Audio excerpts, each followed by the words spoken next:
students, today we'll be completing chapter 1 OC standard 12. अब मैं सिर्फ लास्ट पॉइंट बाकी प्रोडक्शन मैनेजमेंट कंप्लीट करेंगे. उसके बाद अपन ने बीच में फंक्शंस ऑफ मैनेजमेंट स्किप कर दिया था, उसको कंप्लीट करूंगी. Then will completing the chapter. तो let's start with production management. चलो, सबसे पहले प्रोडक्शन मैनेजमेंट पढ़ने से पहले समझते प्रोडक्शन मतलब क्या होता है.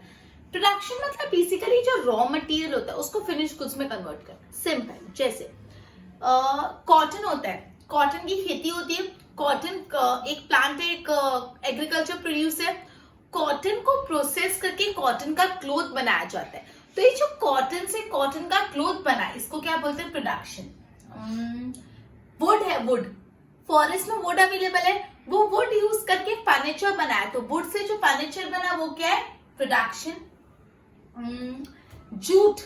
जूट एक प्लांट है, जूट से जूट का फाइबर, जूट का कपड़ा बना है, वो क्या? Production.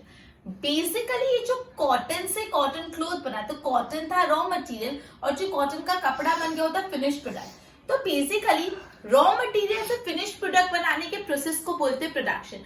The process of converting raw material, naturally available raw material. ये रॉ मटेरियल कैसा होना चाहिए? नेचुरल में freely available raw material into consumable finish goods with the help of human effort. इंसान की मदद से ह्यूमन हमेशा उसमें हेल्प करेगा. तो simple, what is production? It is a process of converting naturally available raw material into consumable finish goods with the help of human effort. मतलब जो भी नेचर में रॉ मटेरियल है उसको फिनिश प्रोडक्ट में कन्वर्ट कर लो ह्यूमन की मदद से, उसको बोलते हैं प्रोडक्शन. मैंने आपको एग्जांपल बताया, जैसे कॉटन का प्लांट है, कॉटन के प्लांट में से कॉटन का क्लोथ बनाना, जूट के प्लांट में से जूट का क्लोथ बनाना, वुड में से फर्नीचर बनाना, ये सब प्रोडक्शन है. प्रोडक्शन मैनेजमेंट में ऐसे गुड्स और सर्विसेज प्रोड्यूस करे जाते हैं जो कस्टमर की नीड सेटिस्फाई करते हैं. प्रोडक्शन मैनेजमेंट में बेसिकली ऐसे गुड्स और सर्विसेज प्रोड्यूस करे जाते हैं जो कस्टमर की नीड सेटिस्फाई करते हैं. जब कॉटन का कपड़ा बना, तो कॉटन का कपड़े बनने से लोग कॉटन क्लोथ्स वेयर करते हैं. तो कस्टमर की जो नीड है कॉटन क्लोथ की, वो सेटिस्फाई होती है जब हम कॉटन के प्लांट में से कॉटन क्लोथ बनाते हैं. तो प्रोडक्शन मैनेजमेंट में बेसिकली ऐसे गुड्स और सर्विसेज प्रोड्यूस करे जाते हैं जो अल्टीमेटली ह्यूमन नीड्स को, कस्टमर की नीड्स को सेटिस्फाई करते हैं. ऐसे गुड्स एंड सर्विसेज बनते हैं जो कस्टमर की नीड को सेटिस्फाई करते हैं. Right, okay. प्रोडक्शन मैनेजमेंट एक ऐसा प्रोसेस है जिसमें आते हैं production planning, deciding program, maintaining coordination, direction, keeping control. Right, अब अपन जंप करते हैं फंक्शंस ऑफ प्रोडक्शन मैनेजमेंट. अपन ने प्रोडक्शन मैनेजमेंट का छोटा सा इंट्रोडक्शन देखा. प्रोडक्शन मैनेजमेंट मतलब, प्रोडक्शन मतलब क्या? कोई फैक्ट्री में, कोई यूनिट में, कोई जगह पे कोई चीज बनाना, कोई चीज प्रोड्यूस करना. राइट, तो प्रोडक्शन मतलब क्या? इट इज अ प्रोसेस जिसमें रॉ मटेरियल फिनिश प्रोडक्ट में कन्वर्ट हो जाता है ह्यूमन एफर्ट की मदद से. मैंने आपको 3-4 एग्जांपल भी दिए.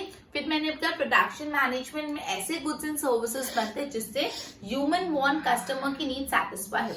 अब अपन आते हैं फंक्शंस ऑफ प्रोडक्शन मैनेजमेंट. तो प्रोडक्शन मैनेजमेंट का सबसे पहला फंक्शन है टू डिसाइड प्रोडक्शन प्लान. आपको प्रोडक्शन के लिए प्लानिंग करो कि क्या प्लान क्या है. सबसे पहले तो क्या प्लान क्या है, प्रोडक्शन प्लान कैसा रहेगा. उसके बाद प्रोडक्शन के रिलेटेड रिसर्च करो. Then to undertake production research. आपने पूरा प्रोडक्शन कैसे करना है, कब करना है, किस टाइम पे करना है, कितना करना है, वो सब डिसाइड करिए, प्लान करिए. उसके बाद आप रिसर्च करोगे कि आपका जो भी प्रोडक्ट है उसकी मार्केट में कितनी डिमांड है, उस प्रोडक्ट को बनने में कितना टाइम लगता है, कितने लेबर लगते हैं, कितने मशीनरीज लगते हैं, सब करना पड़ेगा. रिसर्च तो करोगे कि नहीं? प्रोडक्शन रिसर्च करो. उसके बाद to select product development as well as product mix. अब प्रोडक्ट का डेवलपमेंट कैसे करना है, आपको प्रोडक्ट को कैसे डेवलप करना है, और प्रोडक्ट मिक्स क्या होगा, मतलब कौन कौन से प्रोडक्ट आप साथ में प्रोड्यूस करके. सबसे पहले प्रोडक्शन प्लानिंग क्या है, फिर प्रोडक्शन रिसर्च करो प्रोडक्शन की, फिर प्रोडक्ट को डेवलप करो और प्रोडक्ट मिक्स डिसाइड करो. Production planning first, second production research, third product development, product को डेवलपमेंट एंड प्रोडक्ट कौन कौन सा प्रोडक्ट आप रखने वाले हो. प्रोडक्ट मिक्स डिसाइड करो कि आपके बिजनेस में कौन कौन से प्रोडक्ट आप बेचोगे. ठीक है, मतलब कॉटन का डायरेक्ट कपड़ा बेचोगे कि कॉटन का ड्रेस मटेरियल बना के बेचोगे कि दूसरे गारमेंट्स भी बेचोगे, कॉटन शर्ट्स बेचोगे. प्रोडक्ट मिक्स क्या रहेगा. उसके बाद टेक्नोलॉजी और मशीनरी चूज करो. आप अपने बिजनेस में प्रोडक्शन करने के लिए कौन सी मशीन का यूज करोगे. एकदम ऑटोमेटिक मशीन यूज करने वाले हो जिसमें ह्यूमन इंटरफेरेंस हो नहीं, या सेमी ऑटोमेटिक मतलब थोड़ा बहुत मशीन खुद कर ले, थोड़ा बहुत लेबर को करना पड़े. प्रोडक्ट बनने के बाद पैकिंग कैसे होगी, पैकिंग लेबर से कराओगे या पैकिंग की भी मशीन डाल दोगे, बॉक्स पैकिंग कैसी होगी, टेक्नोलॉजी कौन सा टेक्नोलॉजी आप यूज करने वाला, कैमरास कैसे इंस्टॉल करोगे, हर चीज डिसाइड करनी पड़ेगी। मतलब फिर आपको मशीनरी और टेक्नोलॉजी डिसाइड करनी पड़ेगी, कौन सी मशीन यूज करनी है और कौन सी टेक्नोलॉजी यूज करनी है। फिर आपको डिसीजन लेना पड़ेगा कहाँ पे प्रोडक्शन करोगे। You need to take the decision regarding selection of location, select करो, और मशीनरी का लेआउट कैसे होगा वो, मतलब सॉरी, लोकेशन और लोकेशन का लेआउट, कहाँ पे फैक्ट्री मशीन होगी, कहाँ पे अपना केबिन रखोगे, कहाँ पे वर्कर्स की बैठने की जगह होगी, कहाँ पे कैंटीन होगी, ठीक है, कहाँ पे थोड़ा ओपन स्पेस होगा। तो basically you need to decide the location and layout, कहाँ पे रखोगे, अपना प्लांट सेटअप करोगे और कैसा लेआउट होगा। फिर आपको एस्टिमेट करना है मटेरियल, रॉ मटेरियल भी तो चाहिए, कितना रॉ मटेरियल चाहिए, और दूसरे जो नीड्स ऑफ प्रोडक्शन है, लेबर एस्टिमेट करना है कितना रॉ मटेरियल चाहिए, कितना अदर मीन्स ऑफ प्रोडक्शन चाहिए। उसके बाद आपको प्रोडक्शन को कंट्रोल में रखना पड़ेगा, ठीक है, देखना है कितना प्रोडक्शन हो रहा है, प्लानिंग के हिसाब से हो रहा है कि नहीं, वेस्टेज तो नहीं हो रहा, प्रॉपर टाइम पे प्रोडक्शन हो रहा है कि नहीं, तो you have to have production control. उसके बाद क्वालिटी कंट्रोल, क्वालिटी कंट्रोल मतलब जो भी प्रोडक्शन आप करो उसकी क्वालिटी अच्छी होनी चाहिए। ऐसा नहीं हो रहा कि ज्यादा प्रोडक्शन करने के चक्कर में क्वालिटी खराब हो जा रही है, क्वालिटी कॉम्प्रोमाइज नहीं होनी चाहिए। प्रोडक्शन जो भी बाहर आया उसको चेक करना पड़ेगा कि वो क्वालिटी स्टैंडर्ड्स मीट करता है कि नहीं, तो have quality control. Then to act to control the expenditure to maintain and increase the productivity, खर्चा कम करो। कोई भी बिजनेस यूनिट तभी प्रॉफिट कमा सकता है जब वो अपने खर्चे को कंट्रोल करेगा। जब खर्चा कंट्रोल होगा तो प्रॉफिट ऑटोमेटिकली ज्यादा होगा। तो what a business unit have to do is to reduce expenditure, expenditure कम करो और प्रोडक्टिविटी बढ़ाने पे फोकस करो, ठीक है। एंड लास्ट में वेरिएशन लाओ, वेरिएशन मतलब बदलाव। एक ही प्रोडक्शन मेथड कर रहे हो मजा नहीं आएगा, कुछ बदलाव लाओ, कुछ नया लाओ। कस्टमर को हमेशा कुछ नया पसंद है, वेरिएशन लाओ अपने प्रोडक्ट में, डिफरेंट स्टाइल लाओ। तो introduce variation and simplification in production. एक तो प्रोडक्शन में वेरिएशन लाओ, प्रोडक्शन को सिंप्लीफाई करो, इजी करने की कोशिश करो, काम लंबा और टफ मत करो, इजी करने की कोशिश करो। अब इन फंक्शंस ऑफ प्रोडक्शन मैनेजमेंट वापस रिवाइज करा रही। 10 फंक्शन है। पहला फंक्शन ये लर्न करने में बहुत इजी है। पहला फंक्शन क्या है, सबसे पहले प्रोडक्शन का प्लान बनाओ। हमेशा स्टेप 1 होता है कोई भी चीज का प्लानिंग, कोई भी चीज में स्टेप 1 होता है प्लानिंग, तो प्रोडक्शन में भी स्टेप 1 क्या है, प्रोडक्शन प्लानिंग। प्लानिंग करने के बाद आपको रिसर्च करना है अपने प्रोडक्शन के रिलेटेड कि प्रोडक्शन कितने टाइम में हो जाएगा, क्या क्या मटेरियल चाहिए होगा, सब रिसर्च करना है। तो सेकंड प्रोडक्शन रिसर्च। फिर आपको अपने प्रोडक्ट को डेवलप करना है, product development and product mix, कौन कौन से प्रोडक्ट इंक्लूड होंगे, कौन सी टेक्नोलॉजी यूज करोगे, कौन सी मशीन यूज करोगे। Then you have to select technology machine. फिर you have to decide the location and layout, कहाँ पे होगा और लेआउट क्या होगा। रॉ मटेरियल कितना होगा वो डिसाइड करो। फिर प्रोडक्शन को कंट्रोल करो, फिर क्वालिटी को कंट्रोल करो। प्रोडक्शन देखो वेस्टेज तो नहीं, need to control your production. फिर क्वालिटी कंट्रोल करो, अच्छी क्वालिटी के गुड्स बननी चाहिए। उसके बाद एक्सपेंडिचर को कम करो और वेरिएशन लाओ और सिंप्लीफिकेशन लाओ प्रोडक्शन में, राइट। और पे ध्यान दो। Production management, process of conversion of naturally available raw material into consumable finished goods with the help of human effort। जो naturally available raw material है उसको consumable finished goods में convert करें with the help of human effort, उसको बोलते हैं production। Production management produce goods and services which are capable to satisfy customer needs. Production management ऐसे goods and services produce करता है जो ह्यूमन नीड सेटिस्फाई करता है। Production management is a process which includes production planning, deciding program. Okay, function first to decide production plan. मैंने बोला सबसे पहले प्लानिंग, फिर रिसर्च करो, प्रोडक्शन रिसर्च, फिर प्रोडक्ट डेवलपमेंट, मशीनरी, फिर आपको टेक्नोलॉजी और मशीनरी सिलेक्ट करनी। Then you need to take decision regarding selection of location as well as layout. Location और लेआउट के बारे में डिसीजन लेना है। Then to estimate required material, other needs of production, कितना रॉ मटेरियल चाहिए वो एस्टिमेट करो। प्रोडक्शन कंट्रोल, प्रोडक्शन पे कंट्रोल करो। To have quality control, quality control करो। एंड एक्ट टू मतलब आपको बेसिकली एक्सपेंडिचर कम करना है और प्रोडक्टिविटी इंक्रीज करनी है। Introduce variation and simplification in production. हमने प्रोडक्शन में वेरिएशन, और वेरिएशन मतलब बदलाव, और सिंप्लीफिकेशन मतलब इजी कर लो प्रोसेस को। ओके, आई होप इतना क्लियर होगा। इसके नोट्स बनाओ।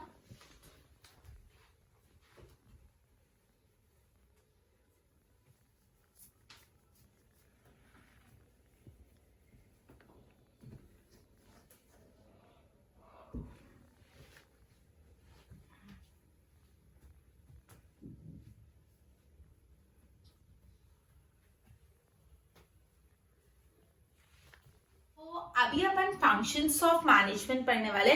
फंक्शंस ऑफ मैनेजमेंट में डायरेक्टली तुमको टेक्स्ट बुक में से करा रही to keep your text books handy. ये अपना लास्ट टॉपिक है और एक्चुअली बहुत सा मैटर कि अभी अपन जो फंक्शंस ऑफ मैनेजमेंट पढ़ने वाले जो मैंने आपको स्किप करवाया था, ये पूरे चैप्टर्स है। प्लानिंग तो प्लानिंग का पूरा चैप्टर है, स्टाफिंग तो स्टाफिंग का चैप्टर है, ऑर्गेनाइजिंग तो ऑर्गेनाइजिंग का चैप्टर है। तो जितने भी फंक्शंस हैं उन सबका चैप्टर है, तो हर फंक्शन के बारे में पूरा चैप्टर डिटेल में एक्सप्लेन किया है। तो अभी बहुत ज्यादा डिटेल में पढ़ने से इतना कोई वैल्यू एडिशन होगा नहीं, बिकॉज पूरा चैप्टर ही उस फंक्शंस पे। तो अभी मैं आपको टेक्स्ट बुक में से मेन बेसिक अंडरस्टैंडिंग दे सकती हूँ, ठीक है। चलो, सबसे पहला फंक्शन अपन पढ़े प्लानिंग। अब कोई भी चीज प्लानिंग से ही चालू होती है। अगर आप एक बिजनेस कर रहे हो तो बिजनेस में फर्स्ट स्टेप आपको क्या करना पड़ेगा, प्लान आउट थिंग। तो सबसे पहला थिंग है planning. Management begins with planning. Management चालू ही होता है प्लानिंग करने से। आपको मैनेज करना है, what you need to do is plan. Suppose आपको अपनी स्टडीज मैनेज करनी है, आपको एग्जाम है नेक्स्ट वीक और आपको मैनेजमेंट करना है, तो सबसे पहले क्या करोगे, प्लानिंग। क्या आज इतना, कल इतना पढ़ेंगे, परसों इतना, फिर पढ़ो नहीं पढ़ो वो अलग बात, बट प्लानिंग तो करोगे, राइट। ओके, पहले से डिसाइड हो जाता है कौन काम करेगा, कैसे काम करेगा, कब काम करेगा, कितना काम करेगा। कौन काम करेगा बिजनेस में, कब काम करेगा, कैसे काम करेगा, कितना काम करेगा, जिससे जो आपका प्री डिटरमाइन ऑब्जेक्टिव है, मतलब जो ऑब्जेक्टिव आपने पहले से डिसाइड किया है वो भी अचीव हो जाता है। इसको बोलते हैं planning. Okay, planning is necessary to reduce risk in uncertainty involve in future. Future में जो भी रिस्क आ सकते हैं उनको हटाने के लिए प्लानिंग बहुत काम आता है। अगर आप पहले से प्लान होगे और फ्यूचर में कोई रिस्क भी आ जाए तो आप उस चीज के लिए प्लान हो, तो आपको तकलीफ नहीं है, आपके बिजनेस में लॉस कम होगा। ओके, प्लानिंग है ना सबसे बेस फंक्शन माना जाता है दूसरे फंक्शन के लिए, ठीक है। तो प्लानिंग में सब इतना ध्यान रखना कि हमेशा मैनेजमेंट चालू ही प्लानिंग से होता है। प्लानिंग मतलब एडवांस में डिसाइड कर लो कौन काम करेगा, कैसे काम करेगा, कब काम करेगा, कितने एक्सटेंट तक काम करेगा। प्लानिंग से आप फ्यूचर के अनसर्टेनिटीज को कुछ हद तक कम कर सकते हो, और प्लानिंग दूसरे मैनेजरियल फंक्शन का एक बेस है। नेक्स्ट है ऑर्गेनाइजिंग। अगर प्लानिंग दिमाग है ना तो ऑर्गेनाइजिंग स्ट्रक्चर है। प्लानिंग करना मतलब माइंड में सोचा ऐसे ऐसे करना है। ऑर्गेनाइजिंग मतलब आप काम बांटो लोगों को। आपने डिसाइड कर लिया कि आपको अपने स्कूल का एनुअल फंक्शन ऐसे प्लान करना है। अब you need to divide the work कि तू ड्रामा पार्ट देख लेना, तू डांस पार्ट देखना है, तो सिंगिंग पार्ट देख लेना, तो अवार्ड्स का मैनेजमेंट कर लेना। मतलब आप काम पार्ट नहीं, थोड़ा सब लोग हमारे हेड को रिपोर्ट करेंगे, ठीक है। तो हेड कौन है, उनके नीचे कौन है, उनके नीचे कौन है, उनके नीचे कौन है, पूरी हायरार्की डिसाइड होती है ऑर्गेनाइजिंग में। ओके, तो organization is a structure for assignment of authority and responsibility among individual working for the achievement of common objective।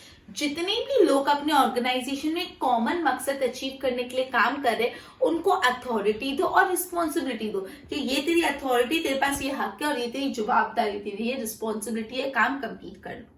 अगर प्लानिंग ब्रेन है तो ऑर्गेनाइजेशन स्ट्रक्चर है। अगर प्लानिंग दिमाग से करते तो दिमाग में जो चीज है उसको दिमाग में नहीं रखनी, उसको इंप्लीमेंट भी करना है, तो ऑर्गेनाइजेशन स्ट्रक्चर होता है, ठीक है। जैसे ह्यूमन बॉडी में ब्रेन इंटेलेक्चुअल डिसीजन लेता है। अगर मैंने ब्रेन ने डिसीजन लिया कि I need to receive this, उठानी है पेन को, तो ये प्लानिंग, मैंने उठाया हाथ से, ये ऑर्गेनाइजिंग। मतलब प्लानिंग सोचता है, ऑर्गेनाइजिंग वो सोची हुई चीज को इंप्लीमेंट करवाता है, राइट। अलग अलग डिपार्टमेंट में अलग अलग काम देते हैं, अलग अलग एम्प्लॉयज को अलग अलग काम देते हैं। प्लानिंग सोचा, ऑर्गेनाइजिंग इम्प्लीमेंट करा है। स्टाफिंग सोच लिया, इम्प्लीमेंट करा लिया। अगर लोग ही नहीं होंगे तो क्या कर पाओगे, लोग ही नहीं होंगे तो क्या कर पाओगे। तो सबसे पहले staffing is concern with availing in, सबसे पहले देखो जो भी ऑर्गेनाइजेशन के एम्प्लॉयज है उनको क्या बोला जाता है, arms and leg of unit. कोई भी कंपनी के हाथ पांव कौन है, एम्प्लॉयज, बिकॉज हाथ पांव ही काम करते ना, वैसे ही एम्प्लॉयज ही काम करते हैं।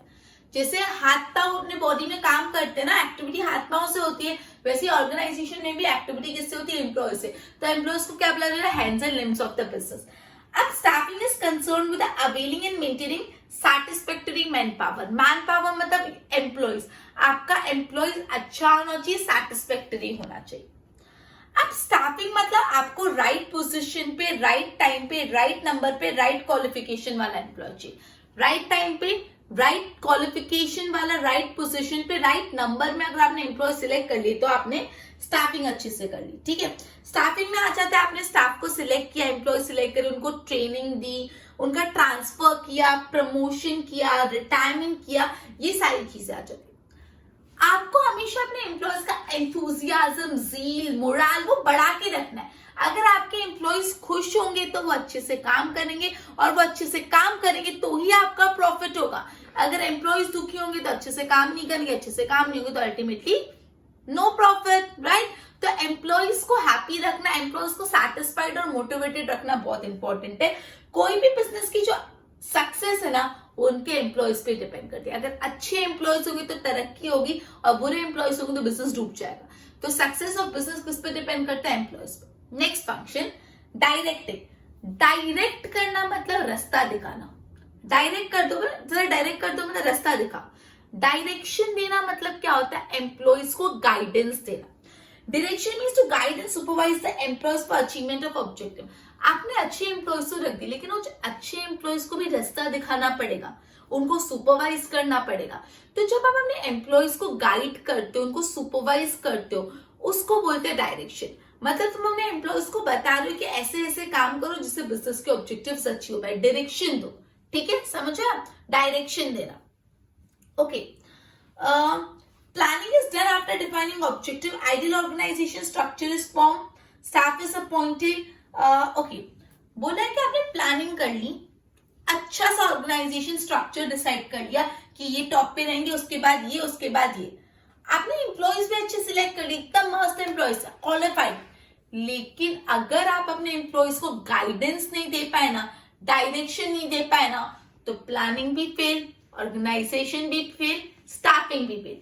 आपके पास जो भी स्टाफ है उनको डायरेक्शन देना, उनको गाइडेंस देना सबसे ज्यादा इंपॉर्टेंट है। अगर सुपरवाइजर्स अपने एम्प्लॉयज को अच्छे से गाइडेंस नहीं देते तो फिर बिजनेस काम नहीं करता, राइट। अब डायरेक्शन एक कंटिन्यूअस प्रोसेस है, एक बार करके कंप्लीट नहीं हो जाता, कंटिन्यूअस चलता रहता है। एक बार कोई एक्टिविटी के लिए डायरेक्शन दिया, वो एक्टिविटी खत्म हुई, फिर नेक्स्ट एक्टिविटी के लिए। And the last function is controlling. Controlling मतलब क्या होता है? ये देखना कि जितनी भी बिजनेस एक्टिविटी ना प्लानिंग के हिसाब से हुआ कि नहीं। सपोज आपने प्लान किया कि आज मैं 4 चैप्टर लर्न कर लूंगी, ठीक है।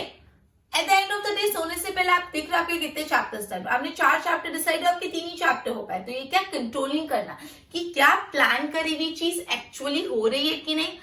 कंट्रोल रखना, आपने प्लान करा फिर पढ़ा नहीं पढ़ा वो देख ही नहीं रहे आप, तो फिर मतलब नहीं। कंट्रोलिंग मतलब ये देखना कि जो भी आपने प्लान किया है क्या वो एक्चुअली आप कर पाए, right. Okay, as per the traditional concept controlling have restriction on employees, have stricter punishment. अब ना एक्चुअली देखा जाए ना तो कंट्रोलिंग नेगेटिव लगता है। कंट्रोल करना, हमको उसको कंट्रोल करना है। कंट्रोलिंग करो, अपने स्टाफ पे कंट्रोलिंग करो, फिर उनको डांटो अगर वो अच्छे से काम नहीं करते, उनसे ज्यादा मेहनत कराओ, उनको छुट्टी मत दो। लेकिन एक्चुअली मॉडर्न डे में कंट्रोलिंग मतलब नेगेटिव है ही नहीं। अभी तो कंट्रोलिंग एक पॉजिटिव अप्रोच होगी। Control is a corrective activity because the function of control is not restricted the activity to direct them in right direction if these activities are not done as per planning. Function of controlling is to see mistakes in the past are not to be repeated in future. अभी controlling एक corrective activity हो गई। मतलब अगर suppose employees ने कुछ गलत किया तो उनको डांटो मारो नहीं, उनको समझाओ कि नेक्स्ट टाइम वापस ये चीज नहीं हो। समझ आए? देखो ये बात इंपॉर्टेंट है समझना। आपको कंट्रोलिंग का मतलब समझ के, कंट्रोलिंग मतलब ये देखना कि जो भी प्लान किया है वो इम्प्लीमेंट हो रहा है कि नहीं, ठीक है। ट्रेडिशनल, ये लाइन में रीड कर रही हूँ। As per the traditional concept, traditional मतलब पुराने जमाने के हिसाब से, कंट्रोलिंग मतलब क्या है? To have restriction on employees activity. Employee क्या काम कर रहा है उस पर रोक लगाओ। To have strict approach, employees पे स्ट्रिक्ट रहो। प्रोविजन ऑफ पनिशमेंट और fine in case of employee making mistake. अगर एम्प्लॉय ने कोई मिस्टेक करी तो फाइन लगाओ, पनिशमेंट दो। ट्रांसफरिंग देम और विथहोल्डिंग देयर प्रमोशन, या उनको कोई गंदी सी जगह में ट्रांसफर कर लो।